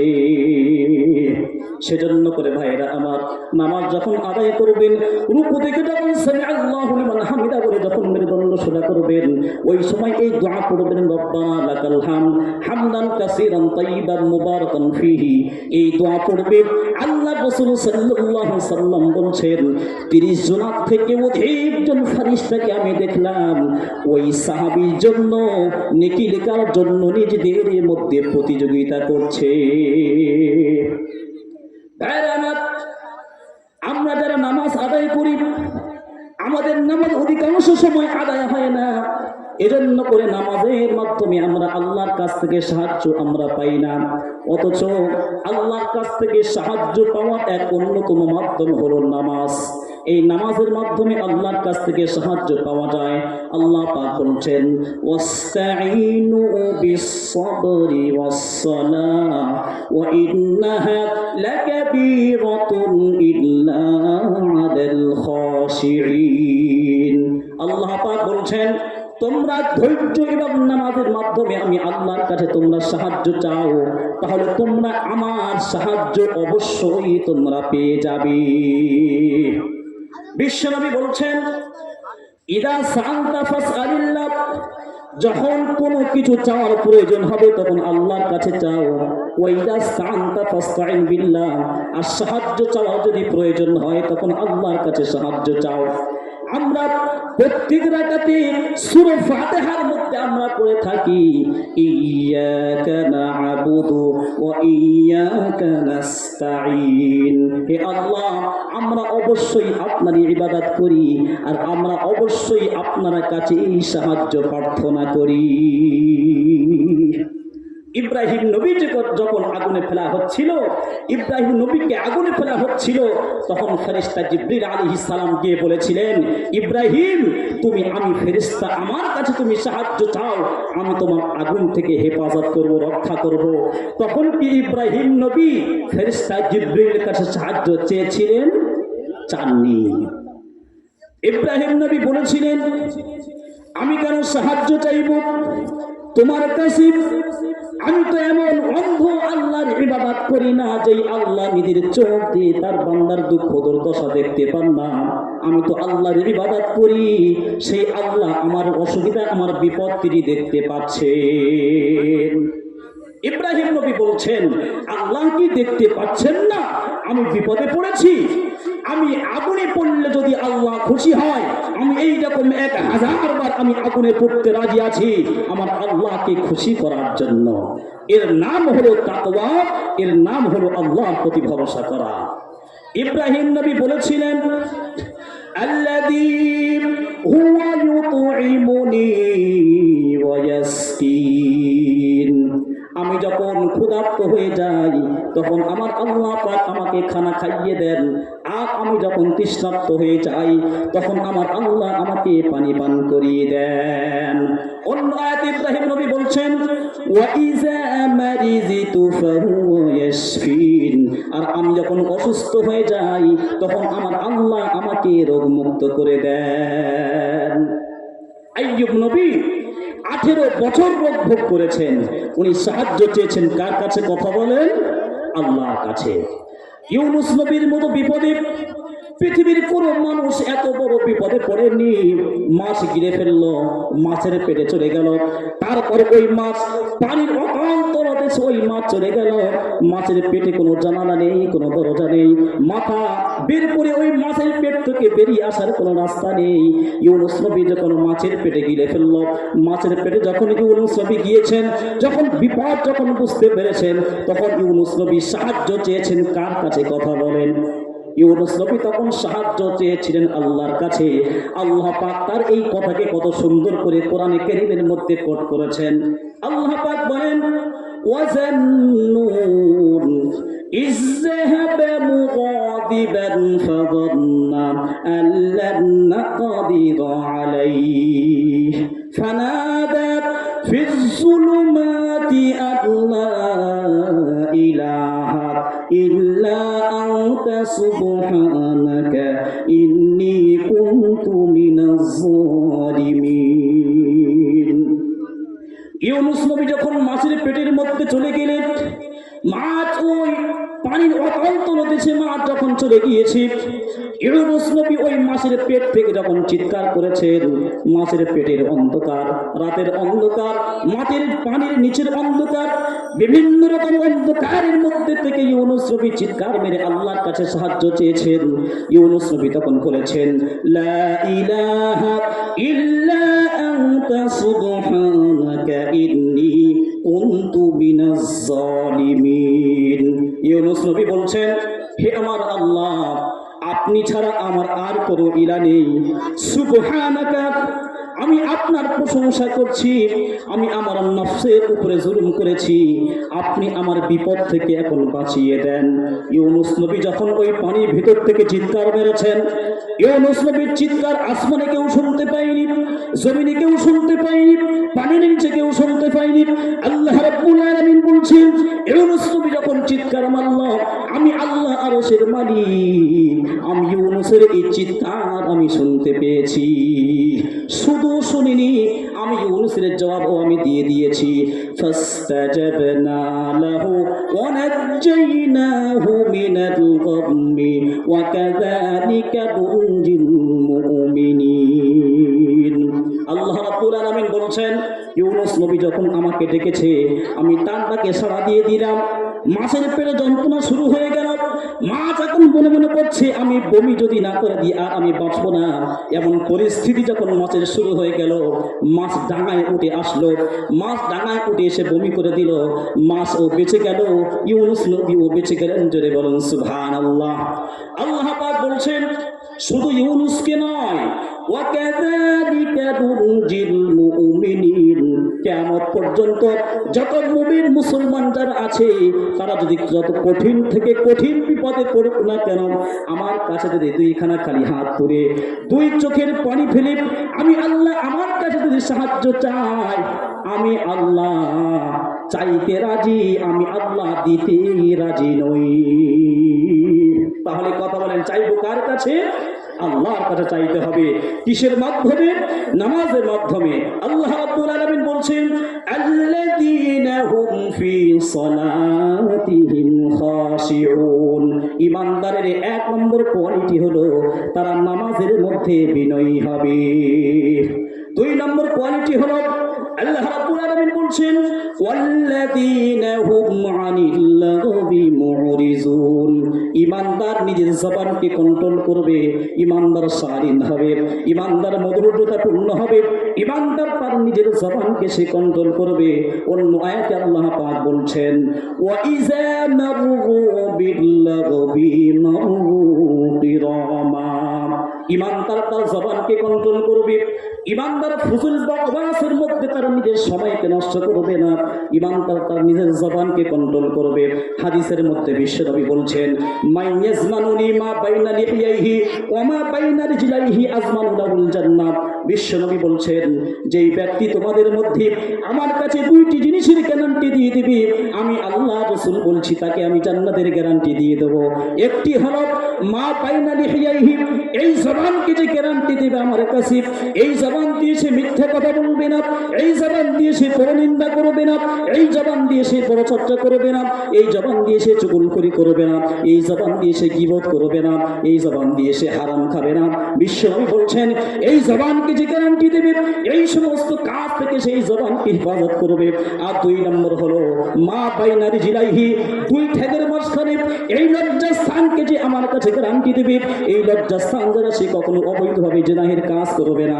বিশ্বনবী বলছেন এই জবান আর এই লজ্জাস্থান, এই দুইটি জিনিসের যদি কেউ গ্যারান্টি দিতে পারে যে মুসলমান, আমি আল্লাহ রাসূল তাকে জান্নাতের গ্যারান্টি দিয়ে দেব। তাহলে কয়টি জিনিসের গ্যারান্টির কথা বিশ্বনবী বলছেন? কথা বলেন। একটি হলো জবান আর একটি হলো লজ্জাস্থান। বর্তমান বেশিরভাগ মুসলমান হয় নিচেরটা খারাপ, তা না হলে উপরটা খারাপ। বিশ্বনবী বলছেন কোনোটা খারাপ হলে হবে না, এই দুটি 100% আমাদের কাছে গ্যারান্টি দিতে হবে, আমি তাকে জান্নাতের গ্যারান্টি দিয়ে দেব। অন্য একটি হাদিসের মধ্যে এসেছে বিশ্বনবীকে প্রশ্ন করা হলো আইয়ুল মুসলিমি খায়রুন ইয়া রাসূলুল্লাহ, হে আল্লাহর রাসূল আপনি বলে দেন মুসলমানদের মধ্যে সবথেকে উত্তম মুসলমান কারা? বিশ্বনবী বলেছিলেন মান সালিমাল মুসলিমুনা মিন লিসানিহি ওয়া ইয়াদিহি, ওই মুসলমান হলো সবথেকে উত্তম যেই মুসলমানের হাত এবং জবান দ্বারা তার পাড়া প্রতিবেশী নিরাপত্তা থাকে, ওই মুসলমান হলো সবথেকে উত্তম। তাহলে হাত দ্বারা কাউকে কষ্ট দেওয়া যাবে না, জবান দ্বারা কাউকে কষ্ট দেওয়া যাবে না, ওই মুসলমান হবে এক নম্বর মুসলমান। তাহলে এটা হলো 2 নম্বর গুণ। আল্লাহ রাব্বুল আলামিন বলছেন আল্লাযীনা হুম আনিল লাগবি মুরিজুন, ঈমানদারের 2 নম্বর কোয়ালিটি হবে তারা জবানকে কন্ট্রোল করবে। করা যাবে ইনশাআল্লাহ। এবার আমরা আসি মুমিনদের 3 নম্বর কোয়ালিটি কি হবে? আল্লাহ পাক বলছেন ওয়াল্লাযীনা হুম লিয-যাকাতি ফাঈলুন। ঈমানদারের 3 নম্বর কোয়ালিটি হলো, 3 নম্বর বৈশিষ্ট্য হলো ঈমানদারের উপরে যখন যাকাত ফরজ হয়ে যাবে 100%-এর মধ্যে 2.5% যাকাত আদায় করতে ওই মুসলমান কোনো দ্বিধাবোধ করবে না। ভাইরা আমার, অনেক মুসলমান এমনও আছে যাদের উপরে যাকাত ফরজ হয়ে যায় কিন্তু হিসাব করে তারা যাকাত আদায় করে না। অনেক মানুষের উপরে সোনা গয়না আছে, তাদের উপরে যাকাত ফরজ হয়ে যায় কিন্তু যাকাত আদায় করে না। যারা যাকাত হিসাব করে যারা আদায় করে না তাদের সম্পর্কে আল্লাহ পাক খুব ভয়ানক, খুব কঠিন কথা বলেছেন। আল্লাহ পাক বলছেন ওয়াল্লাযীনা ইয়াকনিজুনা আয-যাহাবা ওয়াল ফিজ্জাতা ওয়া লা ইউনফিকুনাহা ফী সাবিলিল্লাহ। আল্লাহ পাক বলছেন ওই সমস্ত মানুষ যারা সোনার বুকে গচ্ছিত করে রাখবে, যারা সম্পদের যাকাত আদায় করবে না, ফাবাশশিরহুম বিআযাবিন আলীম, হে নবী আপনি তাদেরকে খুব ভয়ানক আযাবের সুসংবাদ জানিয়ে দেন। কেমন সুসংবাদ জানাবেন? আল্লাহ পাক তারপরে সেটাও বলে দিয়েছেন ইয়াউমা ইউহমা আলাইহা ফি নারি জাহান্নামা ফাতুকুরা বিহা জিবাহুহুম ওয়া জুনুরুহুম হাযা মা কানাজতুম লিআনফুসিকুম ফাযুকু মা কুনতুম তাকুনিজুন। হাসরের ময়দান যখন কায়েম হয়ে যাবে, আল্লাহ পাক রব্বুল আলামিন ফেরেশতাদেরকে অর্ডার করবেন, তোমরা ওই সমস্ত মানুষদের কাছে চলে যাও যারা পৃথিবীর জমিনে যাকাত আদায় করেনি, যারা সোনারূপকে গচ্ছিত করে রেখেছে, সম্পদকে গচ্ছিত করে রেখেছিল, যাকাত আদায় করেনি। তোমরা তাদের কাছে চলে যাও, পৃথিবী তাদের ওই সম্পদকে, তাদের ওই গচ্ছিত সোনারূপকে তোমরা জাহান্নামের আগুনে উত্তপ্ত করে নাও। জাহান্নামের আগুনে উত্তপ্ত করে নিয়ে ওই মালের মালিক যারা ছিল তাদের কপালে আর তাদের পিঠে তোমরা ছ্যাঁক দিয়ে দাও। তাহলে বিশ্বনবী বলছেন, আল্লাহ পাক বলছেন, যারা মালের যাকাত আদায় করবে না ওই মালকে জাহান্নামের আগুনে উত্তপ্ত করে তাদের কপালে আর তাদের পিঠে ছ্যাঁক দেওয়া হবে। হাদিসের মধ্যে বিশ্বনবী বলছেন, যারা যাকাত আদায় করবে না তাদের ওই সম্পদকে হাসরের ময়দানে বড় একটি সাপে পরিণত করা হবে। ওই সাপ এসে ওই মালের মালিক যে ছিল পৃথিবীর জমিনে, তারা গলায় ওই সাপ পেঁচিয়ে ধরবে, পেঁচিয়ে মুখ থেকে দংশন করবে, মুখের উপরে মুখে দংশন করতে থাকবে। আর ওই সাপ তখন ওই মানুষকে বলবে, আনা মালুকা ওয়া আনা কানজুকা, আমি হলাম তোমার সেই মাল, আমি হলাম তোমার সেই সম্পদ। তুমি পৃথিবীর জমিনে এই মালের যাকাত আদায় করনি, এখন তুমি এই মালের যাকাত আদায় না করার মজা তুমি বুঝে নাও।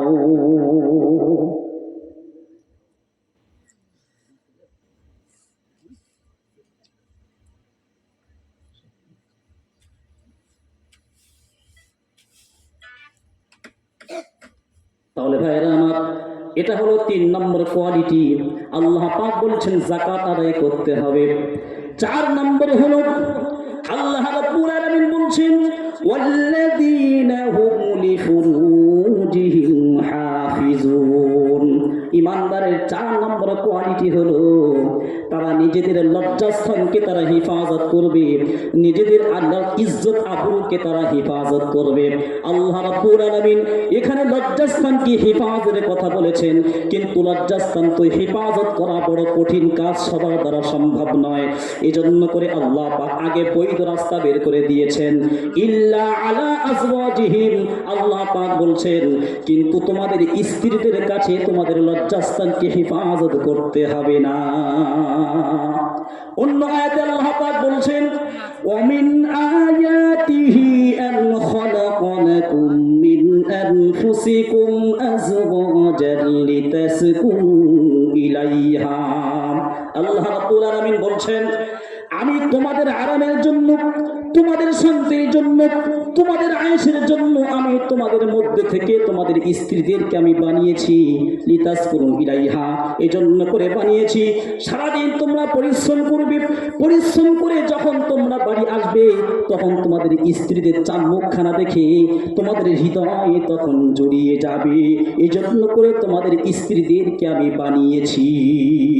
কিন্তু দুঃখ আফসোসের কথা বলতে হয়, এই সুখের সময়কে বেশিরভাগ মহিলারা নষ্ট করেছে মোবাইলের দ্বারা। স্বামী সারাদিন পরিশ্রম করেছে, পরিশ্রম করে এসে বলছে, কলিজা ওই রোদে পুড়ে গিয়েছে, 1 গ্লাস পানি ঢেলে দাও। স্ত্রী বলছে, আমি কাজে ব্যস্ত আছি, তুমি ঢেলে খাও। তবে আপনাদের এদিকের মেয়েরা নয়, আমাদের ওদিকের মেয়েদের কথা বলছি। স্বামী সারাদিন কাজ করে এসছে, এসে বলছে পানি দাও, বলে ঢেলে খাও। আপনাদের মায়েরা ভালো, আপনাদের মায়েদের নামে বদনাম করলে যাওয়ার সময় আমার মা খেয়ে মরণ হতে পারে। আপনাদের মায়েদের যদি বলে 1 গ্লাস পানি দাও, ওরা 3 গ্লাস ঢেলে এনে দেয়, কোনো সমস্যা নেই। অধিকাংশ নারী সমাজ যাদের মধ্যে আল্লাহর ভয় নেই, তারা সন্ধ্যার পরে সিরিয়াল টিভি ছাড়া আর কিছুই বোঝে না। অনেক সময় অনেক পুরুষ এসে হুজুরদের কাছে বউ তাবিজ করা, বউ বস করা তাবিজ নিতে আসে, বলে হুজুর বউ বস করার তাবিজ পাওয়া যাবে? ওরে সর্বনাশ, বউ বস করার তাবিজ মানে বিয়ে করলেই তো বউ বস হয়ে যায়। বলে হুজুর আমারটা হচ্ছে না। বলে কেন? বলে এই যে কঠিন শীত, কিছুদিন আগে কঠিন শীত ছিল না ভাই, কঠিন শীত ছিল, বলে এত কঠিন শীত, আমার 450 সুগার, তো এত কঠিন শীতের সময় আমি 2 পিস রুটি খাবো, এই রুটিও আমি গরম রুটি পাই না, আমার ঠান্ডা রুটি খেতে হয়। কেন? তোমার বাড়িতে তোমার বিবি নেই, তোমার স্ত্রী নেই? বলে স্ত্রী তো আছে, কিন্তু সে ব্যস্ত থাকে। বলে কিসে ব্যস্ত? বলে সন্ধ্যা যখন হয়ে যায় একটার পর একটা সিরিয়াল, একটার পর একটা সিরিয়াল, একটার পর একটা সিরিয়াল চলতেই থাকে। এই সিরিয়াল যতক্ষণ পর্যন্ত শেষ না হচ্ছে ও কোনো ঘরও চেনে না আর কোনো বরও চেনে না। আবার অনেক সময় আমরা সমীক্ষা করে পেয়েছি কোন কারণবশত যদি ওই সন্ধ্যার সময় সিরিয়াল দেখা যদি মিস হয়ে যায়, তার পরের দিন সকালে কোন টাইমে ওই সিরিয়াল আবার দ্বিতীয়বার আসবে সেই সময় ও জেনে রেখেছে, কোনো সমস্যা নেই, রিপ্লেতে গিয়ে ওই সময় ওই সিরিয়ালটা আবার দেখে নেয়। তবে আপনাদের এদিকের মায়েদের কথা বলছি না, আমাদের এলাকার মায়েদের কথা বলছি। আপনাদের মায়েরা ভালো কোরআনে কারীমের তিলাওয়াত করে, নামাজ আদায় করে, জোরে বলুন ইনশাআল্লাহ। ভাইরা আমার, ইমানদারের 2 নম্বর এমন করে 4 নম্বর গুণ হলো তারা নিজেদের ইজ্জতকে, তারা আব্রুকে হেফাজত করবে, নিজেদের লজ্জাস্থানকে হেফাজত করবে। সূরা মুমিনুনের মধ্যে আল্লাহ পাক বলছেন, কুল্লিল মুমিনিনা ইয়াগুয্যু মিন আবসারিহিম ওয়া ইয়াহফাযু ফুরুজাহুম। আল্লাহ পাক বলছেন, হে নবী, আপনি প্রত্যেক মুসলিম পুরুষকে আপনি বলে দেন তারা যেন পর নারী থেকে নিজেদের জবানকে, নিজেদের নজরকে নিচু করে রাখে। এর পরের আয়াতে আল্লাহ পাক নারীদের ব্যাপারে বলছেন, কুল্লিল মুমিনাতি ইয়াগুযুনা মিন আবসারিহিন্না ওয়া ইয়াহফাযনা ফুরুজাহুন্না। আল্লাহ পাক বলছেন, হে নবী, আপনি প্রত্যেক মহিলা ইমানদারকে আপনি বলে দেন তারা যেন নিজেদের নজরকে পর পুরুষ থেকে নিচু করে রাখে। তাহলে কোনো পর পুরুষ, কোনো পর পুরুষ কোনো পর নারীর দিকে তাকাতে পারবে না, কোনো পর নারী কোনো পর পুরুষের দিকে তাকাতে পারবে না। এরই নাম হলো ইসলাম। মানা যাবে ইনশাআল্লাহ। এটা হলো ইমানদারের 4 নম্বর বৈশিষ্ট্য। আল্লাহ রাব্বুল আলামিন বলছেন, জান্নাতুল ফেরদাউসের মেহমান যদি তোমরা হতে চাও তাহলে তোমাদের 5 নম্বর আর 6 নম্বর বৈশিষ্ট্য হলো ওয়াল্লাযীনা হুম লিআমানাতিহিম ওয়া আহাদিহিম রাউন।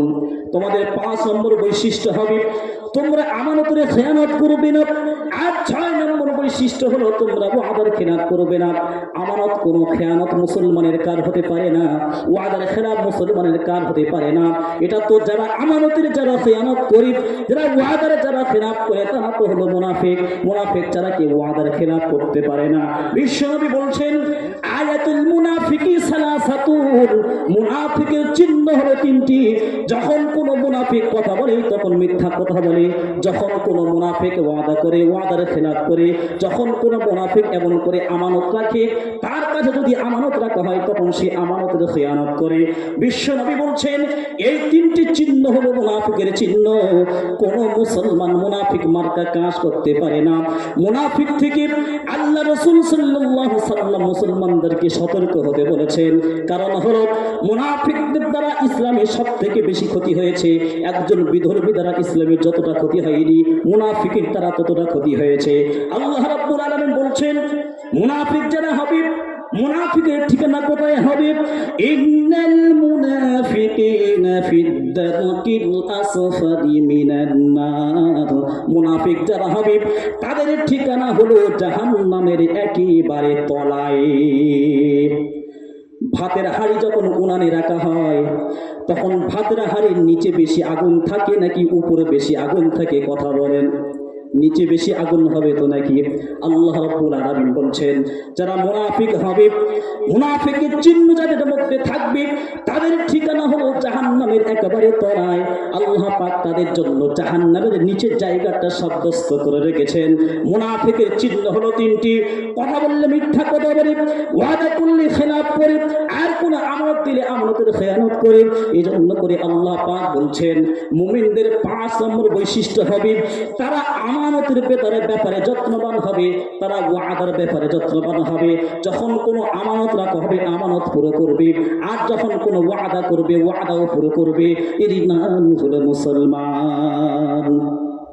7 নম্বর বৈশিষ্ট্য হলো আল্লাহ রাব্বুল আলামিন বলছেন, মুসলমান তোমরা জান্নাতুল ফেরদাউসের মেহমান যদি হতে চাও, তোমাদের 7 নম্বর গুণ তোমাদের মধ্যে থাকবে, ওয়াল্লাযীনা হুম আলা সালাওয়াতিহিম ইউহাফিজুন।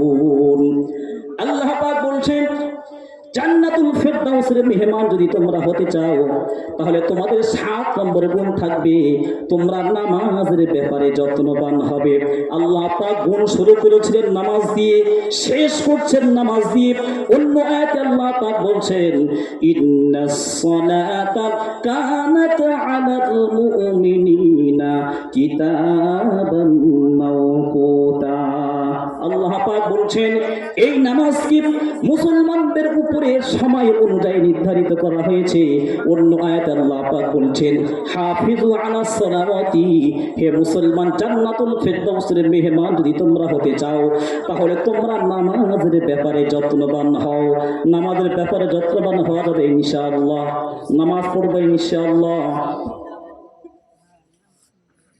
এ পড়ুন থাকি ইনশাআল্লাহ। ইনশাআল্লাহ। আল্লাহ পাক রব্বুল আলামিন আমাদের সকলকে শোনার থেকে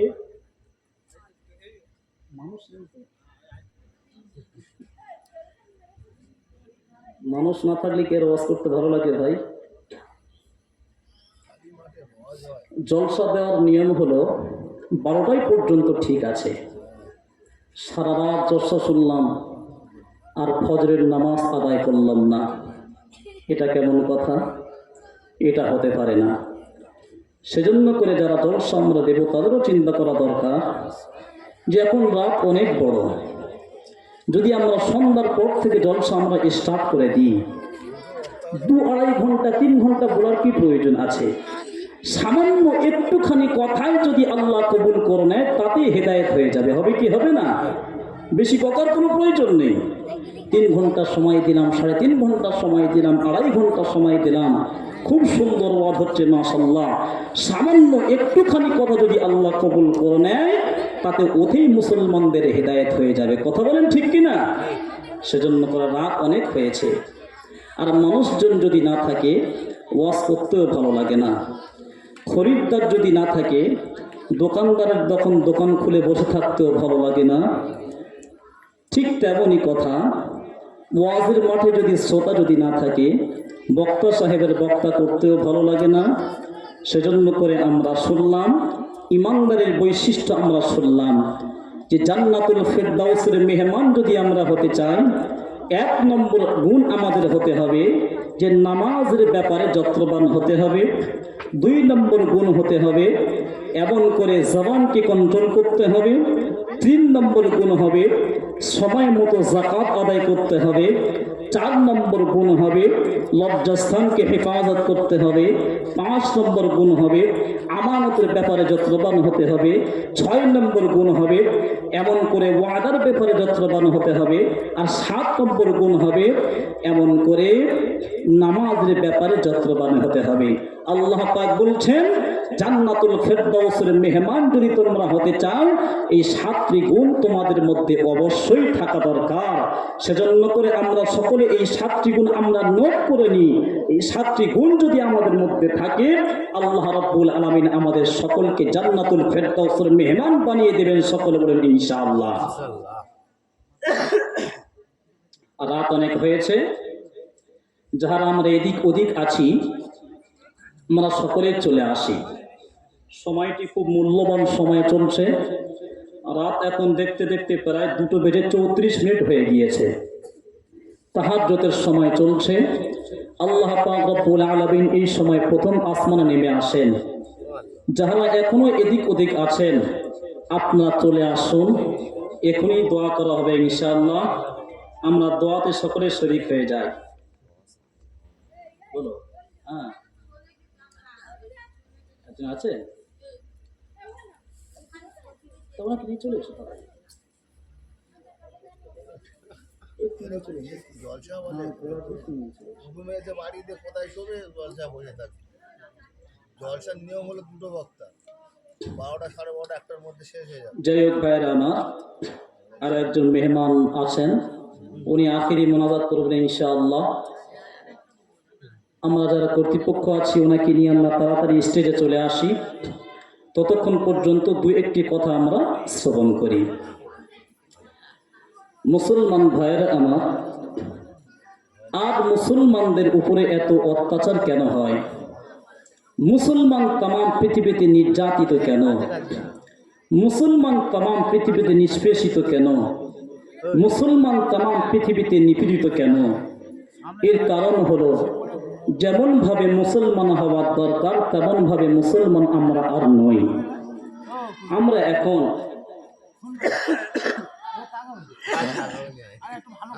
আমরা মুসলমান খানা পিনায়, বেশভূষায়, কাঠ ছাটে, চলাফেরায় আমরা সব ইহুদি খ্রিস্টান হয়ে গেছি।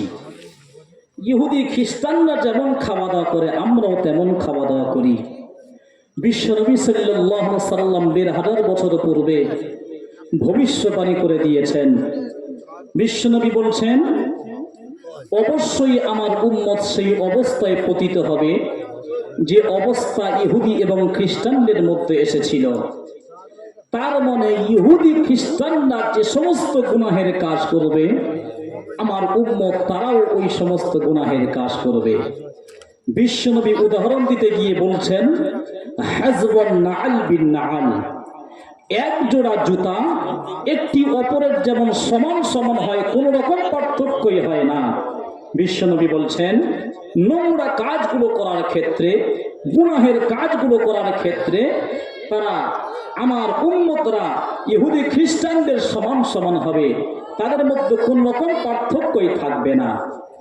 অন্য আয়াতে বিশ্বনবী সাল্লাল্লাহু আলাইহি সাল্লাম অন্য হাদিসে বলছেন, আমি তোমাদের মধ্যে আমি দুইটি জিনিস রেখে গেলাম, যত সময় পর্যন্ত তোমরা এই দুইটি জিনিসকে আঁকড়ে ধরবে তত সময় পর্যন্ত তোমরা পথভ্রষ্ট হবে না।